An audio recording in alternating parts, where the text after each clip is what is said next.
Police লীগের দালালেরা হুঁশিয়ার সাবধান পরিচালনা করেছে এবং এরা আন্ডারগ্রাউন্ডের মিনারেল বাবু সদস্য ছিল। আমি আপনাদেরকে বলতে চাই, এখন এসে এরা নাম ভাঙাচ্ছে বিএনপি, আমরা বিএনপি করি, কিন্তু আসলে এদের বিএনপি।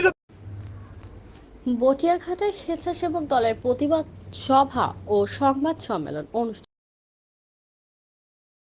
বটিয়াঘাটা উপজেলার স্বেচ্ছাসেবক দলের নেতাকর্মীদের নামে চিহ্নিত সন্ত্রাসী, মাদক ব্যবসায়ী হত্যাসহ একাধিক মামলার আসামি আওয়ামী লীগ নেতা আব্দুল গনি বিশ্বাস, তার পুত্র রবি বিশ্বাস, ছাত্রলীগ নেতা রাকিন বিশ্বাস, মনি বিশ্বাস ও একাধিক হত্যা মামলার আসামি নুরু চোরের মিথ্যা সংবাদ সম্মেলনের প্রতিবাদে গত মঙ্গলবার বটিয়াঘাটা স্বেচ্ছাসেবক দলের আহ্বায়ক ব্রজেন ঢালী উপজেলা বিআরডিবি হলে এক সংবাদ সম্মেলনের আয়োজন করেন।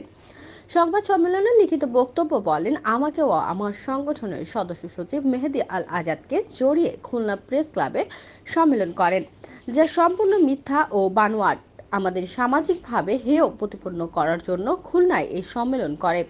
এছাড়া গনি বিশ্বাস ঢেউয়াতলা গ্রামের গোবিন্দ মহালদার হত্যা মামলার 1 নং আসামি। তিনি হালিয়া গ্রামের পুষ্পক হত্যা মামলার আসামি। তাছাড়া কাশিয়াডাঙ্গা গ্রামের ঘর জ্বালানোর মামলায় আসামি।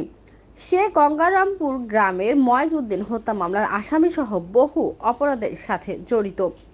সম্মেলনে উপস্থিত ছিলেন মেহেদী আল আজাদ, হুমায়ুন কবির বাবু, আব্দুল রাজ্জাক, হায়াত আলী বিশ্বাস, আজিজুল ইসলাম, বাপি খান, জাহিদুল ইসলাম প্রমুখ।